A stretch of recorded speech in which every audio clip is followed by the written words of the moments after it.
Hello guys, कैसे हैं आप सब लोग। मैं हूँ यूवी और आप देख रहे हैं यूवी लर्न। हमारा आज का टॉपिक है इसरो एंड डीआरडीओ। इससे रिलेटेड जो भी करंट अफेयर हैं वो हम इस वीडियो में कंप्लीट करेंगे। इनके जो मिशंस हैं या इस शुरुआत से जो भी इनसे रिलेटेड इम्पोर्टेंट न्यूज़ रही हैं वो हम एक ही वीडियो में पढ़ने की कोशिश करेंगे। तो चलिए बिना समय गंवाए शुरू करते हैं आज की वीडियो। हमारी पहली स्लाइड है कि इसरो का एस्टेब्लिशमेंट कैसे और कौन कौन से ईयर में हुआ।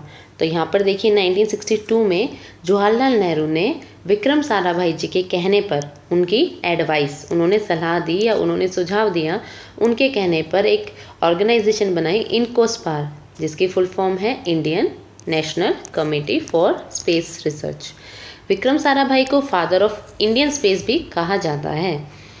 1969 में इसका नाम बदलकर इनकोस्पार से इसरो कर दिया गया, इसलिए इसरो का एस्टेब्लिशमेंट ईयर माना जाता है 15 अगस्त 1969। इंडिपेंडेंस डे को तो आप इजीली याद कर सकते हैं। इंडिपेंडेंस डे 1969 को हमारा इसरो के एस्टेब्लिशमेंट हुई थी। किस डिपार्टमेंट के अंडर आता है ये? Department of atomic energy. मगर 1972 में डिपार्टमेंट भी बदल के डिपार्टमेंट ऑफ स्पेस कर दिया गया। चलते हैं अगली स्लाइड पे। देखिए मैंने अभी आपको बताया 15 अगस्त 1969 को हमारा इंडिपेंडेंस डे वाले दिन इसरो की स्थापना हुई। और इसकी प्रीसीडिंग एजेंसी कौन सी थी? पहले इसको किस नाम से जाना जाता था? इनकोस्पार। यहाँ पर देखिए वैज्ञानिक विक्रम साराभाई के आग्रह पर 1962 में परमाणु ऊर्जा विभाग, जो कि DAE है, के तहत जवाहरलाल नेहरू द्वारा Indian national committee for space research की स्थापना की थी। 1969 में परमाणु ऊर्जा विभाग के भीतर इसरो बना। 1972 में भारत सरकार ने इसरो को डिपार्टमेंट ऑफ स्पेस के अंदर ला दिया। ठीक है, तो 3 ईयर हमारे लिए इम्पोर्टेंट बनते हैं। 1962 वहाँ उस ईयर में इनकोस्पार बना, 1969 उस ईयर में इसरो बना, एंड 1972 वो ईयर जब डिपार्टमेंट ऑफ स्पेस को इसका हेड बना दिया गया। नेक्स्ट, इस स्लाइड में 5 ऑर्गेनाइजेशंस के हेडक्वार्टर हैं जो अलग अलग काम करती हैं मगर इसरो के लिए ही करती हैं। इसरो जो भी मिशंस बनाता है उनको कैसे, क्या उसका प्रोसीजर रहेगा, उसको कैसे इम्प्लीमेंट करना है, कहाँ से उसको फ्लाइट देनी है, ये सब ऑर्गेनाइजेशन मिलकर करती हैं। तो सबसे पहले हमारे लिए इम्पॉर्टेंट है इसरो का ही हेडक्वार्टर जो है बेंगलुरु कर्नाटका में। और इनके हेडक्वार्टर के साथ साथ ये नाम भी बहुत इंपॉर्टेंट हो जाता है जो कि है के शिवान जी। के शिवान जी इसरो के चेयरमैन हैं। सेकेंड है विक्रम साराभाई स्पेस सेंटर। देखिए Vikram Sarabhai father of Indian space के नाम पर ये स्पेस सेंटर है। इसका हेडक्वार्टर है थिरुवनंतपुरम केरला में। नेक्स्ट है Thumba equatorial rocket launching station, जिसकी एब्रीविएशन है TERLS। ये भी तिरुवनंतपुरम केरला में, दोनों ही तिरुवनंतपुरम केरला में है। और T for Thumba, T for Thiruvananthapuram. ठीक है, TH Thumba, TH Thiruvananthapuram, same pronunciation आ रही है तो आप यहाँ से ऐसे लर्न कर सकते हैं। नेक्स्ट एंड मोस्ट इम्पॉर्टेंट है NSIL। ये इसलिए इम्पॉर्टेंट है क्योंकि बहुत रिसेंटली बना है 2019 में। सबसे न्यू इसकी हेल्पिंग हैंड जो है वो है न्यू स्पेस इंडियन लिमिटेड। और क्योंकि इसरो का हेल्पिंग हैंड है तो जहाँ इसरो है वहीं इसका हेडक्वार्टर होगा। कहाँ? बेंगलुरु कर्नाटका में। नेक्स्ट एंड लास्ट है सतीश धवन स्पेस सेंटर। ये है श्रीहरिकोटा आंध्र प्रदेश में। नेक्स्ट, इस स्लाइड में 2 सैटेलाइट के बारे में बताया, आर्यभट्ट एंड स्पुतनिक। दोनों इसलिए इम्पोर्टेंट है क्योंकि ये दोनों फर्स्ट सैटेलाइट हैं। अब दोनों ही फर्स्ट कैसे? स्पुतनिक है वर्ल्ड की फर्स्ट, आर्यभट्ट है इंडिया की फर्स्ट। ये दोनों का जो ईयर है वो भी याद करना आसान है। स्पुतनिक आई थी 1957 में एंड आर्यभट्ट आई थी 1975 में। तो यहाँ पर मैं छोटी सी निमोनिक ट्रिक आपको बताती हूँ कि जब 1957 में स्पुतनिक आई तो फिर इंडिया ने सोचा कि अपना टाइम भी आएगा। अपना टाइम आएगा एक बहुत फेमस लाइन है ना, तो आप वहाँ से लर्न कर लीजिए। उसने बोला कि अपना टाइम भी आएगा, तो उसने टाइम पलट दिया, मतलब ईयर पलट दिया। 57 में फर्स्ट सैटेलाइट आई थी वर्ल्ड की, इंडिया ने अपनी फर्स्ट सैटेलाइट लाई 1975 में, उसने ईयर पलट दिया, 57 को 75 बना दिया। तो आ गया ना उसका भी टाइम, इसलिए इन दोनों का ईयर याद हो गया आपको। स्पुतनिक फर्स्ट आई 1957 में और आर्यभट्ट आई 1975 में। आर्यभट्ट बनाई तो इसरो ने थी, बट उसको लॉन्च किसने किया था? सोवियत यूनियन ने। सोवियत यूनियन किसे बोलते हैं? यूएसएसआर और रशिया को। स्पुतनिक फर्स्ट और आर्यभट्ट दोनों ही रशिया ने लॉन्च करी थी। आर्यभट्ट का नाम हमारे फेमस एस्ट्रोनॉमर के नाम पर रखा गया है। और ये लास्ट यहाँ ये 1961 में सोवियत यूनियन की ही कॉस्मोट थी एक कॉस्मोनॉट। और कॉस्मोनॉट किसे बोलते हैं? अंतरिक्ष यात्री को, जिनका नाम था यूरी गैंगरीन। यूरी गैंगरीन ये किस लिए इम्पोर्टेंट है? क्योंकि पहले वो इंसान है जो स्पेस में गए। और ये कौन से ईयर में गए? 1961 में। तो 61 मतलब पहले, बिल्कुल पहले, 61 पहले इंसान हैं जो कि स्पेस में गए। ठीक है, नेक्स्ट ये देखिए, मैंने पूरा एक टेबल बनाया है, कंपाइल किया है कि कौन इंसान हमेशा फर्स्ट इंपॉर्टेंट होता है, फर्स्ट। तो अभी हमने पढ़ा कि यूवी गैंगरीन वो स्पेस में जाने वाले पहले इंसान थे। महिलाओं में पहले कौन है? वैलेंटीना टेरेस्कोवा महिलाओं में जाने वाली पहली इंसान है। इंडिया से पहले कौन है? राकेश शर्मा। ईयर मेंशन किया है क्योंकि इम्पॉर्टेंट हो जाता है। 1984 में Rakesh Sharma first Indian to go in space. Next, ये तो मैन थे। वुमेन कौन है स्पेस में जाने वाली? इंडिया से Kalpana Chawla, India's first women to go in space, अंतरिक्ष में जाने वाली पहली भारतीय महिला। अब ये तो हो गई स्पेस की बात। मून पे भी लोग जाते रहते हैं, कॉमन हो गया है। तो first human to step on the moon थे नील आर्मस्ट्रॉन्ग। इनका ईयर बहुत इंपॉर्टेंट है क्योंकि रिसेंटली रेलवे के एग्जाम में पूछा गया था, एग्जैक्ट डेट पूछी गई थी। तो ये डेट है 20 जुलाई 1969। ओके, 20 जुलाई 1969 को चंद्रमा पर ये गए। नेक्स्ट हैं, ये तो मैन थे, हो गए। अभी तक कोई वुमेन नहीं गई है, हालांकि प्रपोज है क्रिस्टीना कोच को भेजना है। नेक्स्ट हैं, सबसे ज़्यादा टाइम तक स्पेस में कौन रहे? ये हैं वैलेरी पोलिकाव। ये 437 दिन तक स्पेस में रहे, अप्रॉक्सीमेट 1 साल से भी ज़्यादा। नेक्स्ट है क्रिस्टीना कोच। ये बहुत इंपॉर्टेंट है क्योंकि 2019 में रिसेंटली इन्होंने लैंड किया है अर्थ पे। ये सबसे ज़्यादा दिन महिलाओं में रह के आई हैं, 328 डे का मिशन कंप्लीट कर आई हैं। क्योंकि 2019 की न्यूज़ हो जाती है तो इसलिए ये ज़्यादा इम्पॉर्टेंट है। नेक्स्ट स्लाइड पे चलते हैं। चंद्रयान आपने सुना ही होगा, अभी फ़िलहाल चंद्रयान 3 प्लैंड है, बट क्योंकि कोविड की वजह से इसकी डेट एक्सटेंड होती जा रही है। तो ये चंद्रयान के 3 अभी तक हम जो सीरीज़ है वो लॉन्च कर चुके हैं। पहली थी 22 अक्टूबर 2008 को। सबसे पहले चंद्रयान है क्या? Indian lunar exploration programme. Lunar मतलब होता है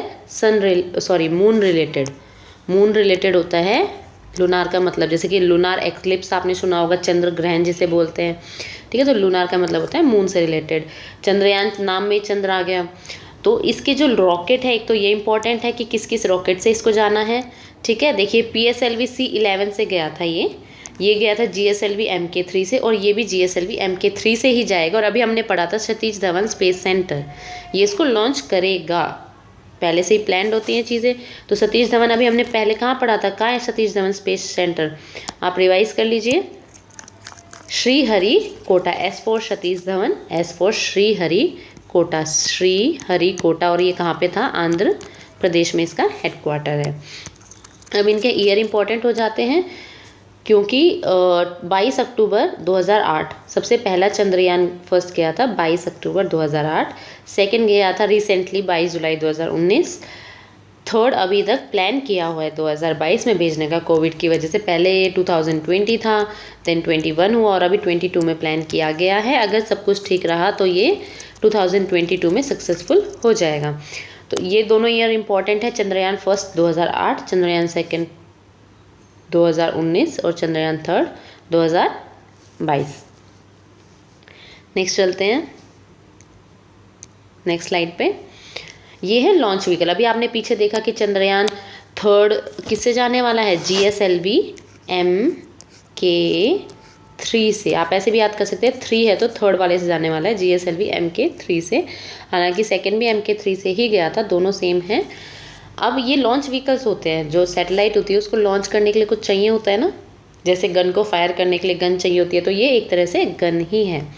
सबसे पहले जो रिटायर भी हो चुकी है SLV हमारे 1970s में आई, जिसकी फुल फॉर्म थी satellite launch vehicle. S for satellite, L for launch, उसको लॉन्च करने के लिए, और व्हीकल वाहन। ठीक है, तो इसकी जो सीरीज़ थी वो रोहिणी लॉन्च हुई थी इंडिया में। रोहिणी क्यों इम्पोर्टेंट है? क्योंकि रोहिणी वो सैटेलाइट है जो पहले, सॉरी एक सेकेंड, सॉरी ओह सॉरी, कुछ टच हो गया था मेरे से गलती से। सैटेलाइट लॉन्च व्हीकल रोहिणी इसलिए इम्पोर्टेंट है क्योंकि ये इंडिया की पहली ऐसी सैटेलाइट है जो इंडिया ने ही बनाई और इंडिया ने ही लॉन्च करी SLV से। आर्यभट्ट वो थी जो रशिया ने लॉन्च करी बट बनाई हमने, और रोहिणी वो है जो बनाई भी हमने और लॉन्च भी हमने ही करी। सेकेंड है ASLV। ये थोड़ा जैसे जैसे ये बढ़ेंगी ना, इनके जो क्वालिटीज़ हैं, इनकी जो और एडवांस टेक्निक्स है वो बढ़ती जाएंगी। तो ASLV किस लिए है? ऑगमेंटेड सैटेलाइट लॉन्च व्हीकल इसकी फुल फॉर्म है, एडवांस सैटेलाइट लॉन्च व्हीकल। देखिए इसके नाम में ही एडवांस आ रहा है, मतलब कुछ कुछ चीज़ें इसमें जोड़ दी गई हैं। नेक्स्ट है PSLV, polar satellite launch vehicle, Hindi में ध्रुवीय उपग्रह प्रक्षेपण यान। Launch its Indian remote sensing satellites and into sun synchronous orbit. ये IRS मैंने यहाँ इसलिए मेंशन किया, इसकी फुल फॉर्म कभी कभी पूछी ली जाती है। सन सिंक्रोनियस ऑर्बिट मतलब सूर्य समकालिक कक्षाएं, जो सूर्य के आसपास ऑर्बिट्स में हम लॉन्च करते हैं सैटेलाइट्स, वो PSLV के द्वारा लॉन्च करी जाती है। नेक्स्ट एंड लास्ट है GSLV। GSLV की फुल फॉर्म है जियो सिंक्रोनियस सैटेलाइट लॉन्च व्हीकल, जिसको हिंदी में बोलते हैं भू समकालिक कक्षा। जियो सिंक्रोनियस ऑर्बिट मतलब भू समकालिक कक्षा। इसको क्या कहते हैं? एक कक्षीय अवधि पृथ्वी की घूर्णन अवधि के समान। एक जैसे ये पृथ्वी है, इसके बाहर बाहर इसी के बिल्कुल पैरेलल में अगर कोई ऑर्बिट, इस ऑर्बिट में हम कोई सैटेलाइट छोड़ते हैं तो हम GSLV से छोड़ते हैं। With an orbital period the same as the earth rotation period, मतलब कि उसका जो ऑर्बिटल पीरियड होगा, मतलब एक राउंड करने का जो ऑर्बिटल पीरियड होगा वो किसके बराबर होगा? अर्थ के रोटेशन पीरियड के बराबर। अर्थ जितनी देर में रोटेशन करती है उस रोटेशन के बराबर। Next slide. ये एक कंपाइलेशन है कि स्टार्टिंग से अभी तक कौन सी सैटेलाइट्स है। ऐसे तो इसरो बहुत सारी सैटेलाइट लॉन्च करता है, बट जो मोस्ट इम्पॉर्टेंट हैं और एग्ज़ाम में पूछी जाती हैं। सबसे पहले वाली देखिए, हम पढ़ चुके हैं आर्यभट्ट 1975 में। इंटरकोस्मोस यहाँ से आप ये भी पढ़ सकते हैं कि ये रशिया, जैसे हमारा इसरो है ना, ऐसे इंटरकोस्मोस रशिया या USSR या सोवियत यूनियन, इनकी स्पेस ऑर्गेनाइजेशन का नाम है इंटरकोस्मोस। आर्यभट्ट उन्होंने लॉन्च करी थी। ये फीचर है कि किस लिए, ये हमारी एक एक्सपेरिमेंटल सैटेलाइट थी। नेक्स्ट है रोहिणी सैटेलाइट। अभी मैंने आपको पढ़ाई SLV सैटेलाइट लॉन्च व्हीकल से 1980s में फर्स्ट टाइम इंडिया ने लॉन्च करी, और फर्स्ट थी जो इंडिया ने खुद ही अपने लॉन्च व्हीकल से लॉन्च करी। नेक्स्ट है एक कार्टोसैट। कार्टोसैट एक सीरीज़ है जो अभी तक भी हो रही है। देखिए लास्ट इसका 2019 में इसकी सैटेलाइट गई है। कार्टोसैट 1, कार्टोसैट 2, कार्टोसैट 3। इनके ईयर इंपॉर्टेंट है, जैसे चंद्रयान के थे।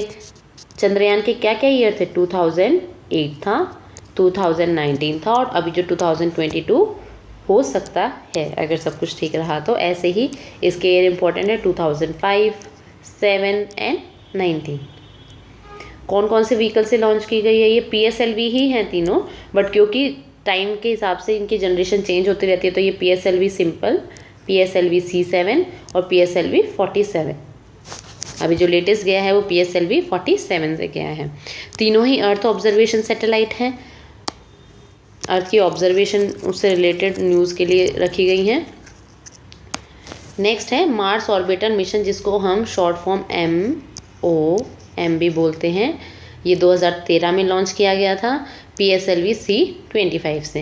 ये एक प्लानिटरी ऑब्जर्वेशन है। प्लानिटरी ऑब्जर्वेशन मतलब किसी प्लैनेट की ऑब्जर्वेशन कर रहा है। जैसे ये अर्थ की ऑब्जर्वेशन कर रहा था, ये प्लैनेट की कर रहा है। और वो कौन सा प्लैनेट है जिसकी ऑब्जर्वेशन कर रहा है? इसके नाम में ही मेंशन है, मार्स। नेक्स्ट है GSAT-30। ये तीनों ही 2020 में लेटेस्ट जो न्यूज़ में रही हैं और जो इसरो की लॉन्च किए जनवरी से लेकर दिसंबर तक 2020 में। GSAT-30, EOS-1 and CMS-1। GSAT-30 एक कम्युनिकेशन सैटेलाइट है, एरियन 5 व्हीकल से लॉन्च की गई। PSLV EOS का मतलब है earth observation satellite, earth observation satellite. PSLV 49 से ये डिज़ास्टर मैनेजमेंट के लिए, अर्थ ऑब्जर्वेशन के लिए है। CMS-01 दिसंबर 2020 में PSLV 50 से लॉन्च की गई और ये एक कम्युनिकेशन सैटेलाइट है। आप जब इनको पढ़ेंगे तो आपको एक सिस्टमेटिक चीज़ दिखाई देगा। देखिए C49 PSLV C49 EOS लेके गई, 51 CMS-1 लेके गई है। अभी जो भी नेक्स्ट लॉन्च व्हीकल आएगा ऑफकोर्स सीरियल नंबर वाइज चलेगा, तो PSLV C51। आप इनको ऐसे भी रिलेट करके याद कर सकते हैं। यहीं ख़त्म होती है हमारी क्लास। ये लास्ट स्लाइड थी। मैंने कैप्शन में मेंशन किया था कि हम DRDO की भी न्यूज़ करेंगे, बट क्योंकि सम इश्यूज़ मैं अपलोड नहीं कर पाई, इवनिंग तक DRDO की भी कंप्लीट करके आपको इसके साथ कंपाइलेशन करके दे दूँगी। ठीक है, thank you and have a nice day.